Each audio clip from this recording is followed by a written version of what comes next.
எங்கே இருக்கிறது?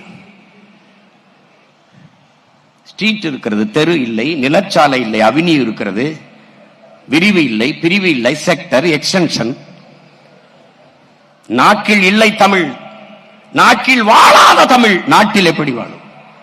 தொடர்ச்சியாக ஒரு நிமிடம், ஒரு நொடி, கொஞ்ச நேரம் கூட தமிழ் பேச என் இன சொந்தங்களுக்கு வரவில்லை. சரிபாதிக்கு மேலே ஆங்கிலம் கலந்து தமிழர்களாக மாறிவிட்டார். 1800 ஆண்டுக்கு முன்னாடி தமிழோடு சமஸ்கிருதம் கலந்து கன்னடர்கள், 1600 தமிழோடு சமஸ்கிருதம் கலந்து தெலுங்கர்கள், 15ஆம் நூற்றாண்டிலே தமிழோடு சமஸ்கிருதம் கலந்து மலையாளிகள், பிறகு துளு. இப்படி கலந்து நம் தாய்மொழியை பேசி பல மொழிவழி தேசியனங்களாக பிரிந்து சென்று விட்டோம். இப்போது இங்கே தமிழர்கள் இல்லை, நாம் தமிழர்கள். அப்ப இந்த நிலையில் சிதைந்த அழிந்து கொண்டிருக்கிற என் தாய்மொழியை மீட்டுருவாக்கம் செய்து மறுபடியும் என் இனத்தை உயிர்ப்பிக்க வேண்டிய கடமை இங்கே கூடியிருக்கிற ஒவ்வொரு மாண தமிழ் பிள்ளைக்கும் இருக்கிறது.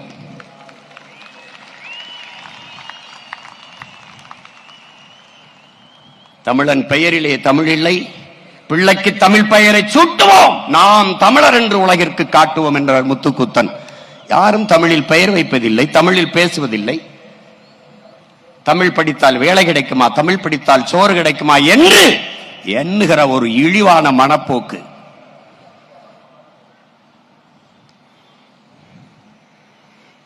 தேவாரம், திருவாசகம், திருப்புகழ், திருமுருகாற்றுப்படை, தெய்வ தமிழ் செத்து போனது. அகநானூரும் புறநானூரும் தந்த என் அன்னை தமிழ் அழிந்து போனது. நக்கீரா, உன் தமிழோடு சற்று விளையாடு, நான் வந்தேன் என்ற என் சிவனின் தமிழ் செத்து போனது. அவையே உன் தமிழள்ளி பருகவே, நான் வந்தேன் என்ற என் முருகப் பெருமானின் தமிழ் முடிந்து போனது. என்னரும் தம்பி தங்கைகளே, மிகப்பெரிய பொறுப்பையும் கடமையும் சுமந்து நிற்கிற பிள்ளைகள் நீங்கள். அதனால்தான் திரும்ப சொல்லுகிறேன், இது ரசிகர் கூட்டம் அல்ல, லட்சிய கூட்டம் என்று சொல்வதற்கு காரணம் அதுதான்.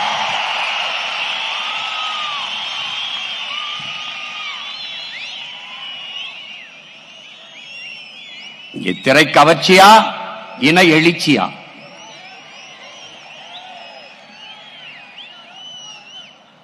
பணமா, தமிழன் என்கிற மானமிக்க இனமா? இதுதான் இந்த களத்திலே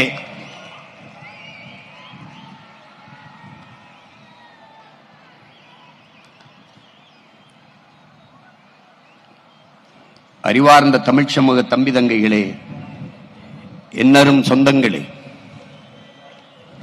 தமிழ் மீட்சியே தமிழர் எழுச்சி என்கிறார் நம்முடைய தாத்தா மொழி ஞாயிறு தேவநேய பாவாணர் அவர்கள். தமிழ் மீட்சியுற வேண்டும், தமிழர் எழுச்சியுற வேண்டும். அப்படி என்றால் தமிழன் ஆளும்போதுதான் தமிழ் மீளும். அதற்காகத்தான் நாம் தனித்த ஒரு பாதையை போட்டு தமிழர் தேச அரசியலை கட்டி எழுப்பி தொடர்ந்து பயணித்துக் கொண்டிருக்கிறோம். தமிழுக்கு அமுதென்று பேர், அந்த தமிழ் இன்பத்தமிழ் எங்கள் உயிருக்கு நேர் என்கிறான் நம்முடைய புரட்சி பாவலர். யாம் அறிந்த மொழிகளிலே தமிழ் மொழி போல் இனிதானது எங்கும் காணோம் என்கிறான் நம்முடைய பாட்டன் பெரும்பாவலன் பாரதி. அதேதான் திருப்பி அவனுக்கு சொல்கிறோம், ஆம் பாரதி, எங்கேயும் காணோம். தாயை தொலைத்த பிள்ளைகள் உலகில் எல்லாரும் அவனவன் தாய்மொழியில் பேசிக் கொண்டிருக்கிறான். நாம் அந்த மொழிகளின் தாய்மொழியில் பேசிக் கொண்டிருக்கிறோம். அந்த திமிர், அந்த பெருமிதம், ஆகச் சிறந்த இலக்கிய வளமையை கொண்ட ஒரு மொழி தமிழ். நன்கு கட்டமைக்கப்பட்ட உலக மொழிகளில் முதன்மையான மொழி தமிழ். சீர், சந்தம், யாப்பு, அசை, தொடை என்று நன்கு கட்டமைக்கப்பட்ட மொழி தமிழ். ஆங்கிலம் இறைமகன் இயேசு பிறந்த 500 ஆண்டுகளுக்கு பிறகு வந்தது ஆங்கிலம். ஆனால் 5000 ஆண்டுகளுக்கு முன்பே தமிழரின் தொன்மை இலக்கண நூலான தொல்காப்பியம் இருக்கிறது என்றால் எவ்வளவு தொன்மையான ஒரு மொழியின் பிள்ளைகள் நாம் என்பதை அறிவு சமூகம் அறிய வேண்டும். அடுத்தவன் மொழி அறிவென்று கருதி என் அன்னை தமிழை அழிய கொடுத்தோம். அடுத்தவன் மொழி எப்படி எனக்கு அறிவாகும்? இந்த கேள்வி ஏன் இவரிடத்தில் எழவில்லை? ஆங்கிலம் ஒரு மொழி, அது எப்படி அறிவாகும்? எப்படி அறிவாகும்?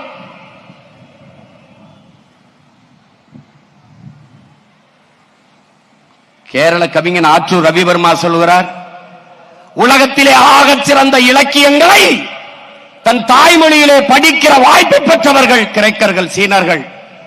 அதையெல்லாம் தாண்டி இந்தியாவில் தமிழர்கள் என்று பதிவு செய்கிறார். அந்த தமிழ் மொழி என் தாய்மொழி, மலையாளத்தின் தாய்மொழி என்பதில் எனக்கு பெருமை என்று பதிவு செய்கிறார்.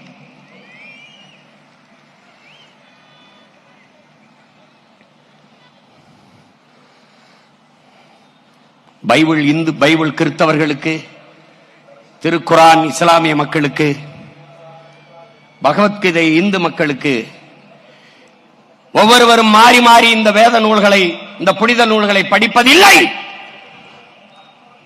ஆனால் எந்நாட்டவருக்கும் எச்சமயத்தவருக்கும் எக்காலத்திற்கும் ஏற்ற ஒரு வாழ்வியல் நன்னறி உண்டென்றால் அது வள்ளுவ பெருமகனார் தந்தருளிய திருக்குறள் தான் என்று நம்முடைய தாத்தா தெய்வ திருமகன் முத்துராமலிங்க தேவர் அவர்கள் பதிவு செய்கிறார்.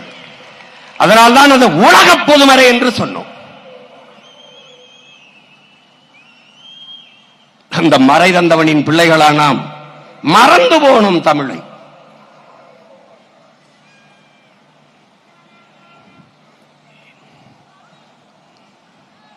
ஒரு பேரெழுச்சி கொண்டு தமிழ் சமூகம் எழுகிற காலம் இது. நாம் இவர்களை பார்த்து அரசியல் செய்ய வரவில்லை. தான் வீழ்ந்தாலும் சரி என் இனம் எழுந்தால் போதும், தான் செத்தாலும் சரி என் இனம் வாழ்ந்தால் போதும் என்று நின்ற ஒப்பற்ற பெருமரவன் நம்முடைய தலைவன் மேதகவே பிரபாகரன் அவர்கள்.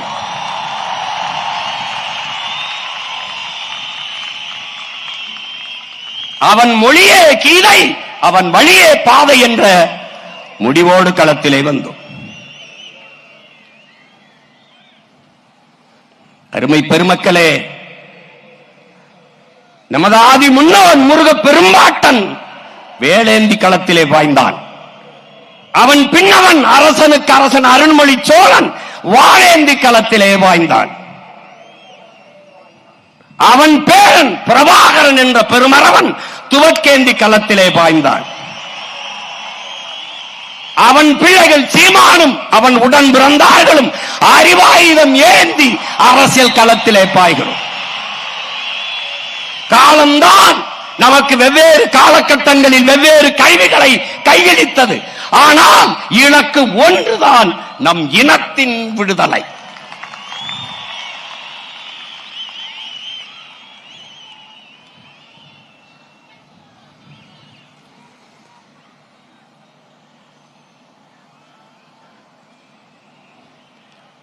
சிதைந்து அழிந்து கொண்டிருக்கிற என் தாய் தமிழை மீட்க, மொழியை பாதுகாத்த இனமெல்லாம் கடுகளவு இருந்தாலும் மலையளவு உயர்ந்து வாழும். மொழியை அழிய கொடுத்த இனம் மலையளவு இருந்தாலும் கடுகளவு சிரித்து வீழும் என்கிறார்கள். நாம் வீழ்ந்து விட்டோம். எழ வேண்டும். அதற்காகத்தான் இந்த கூட்டம்.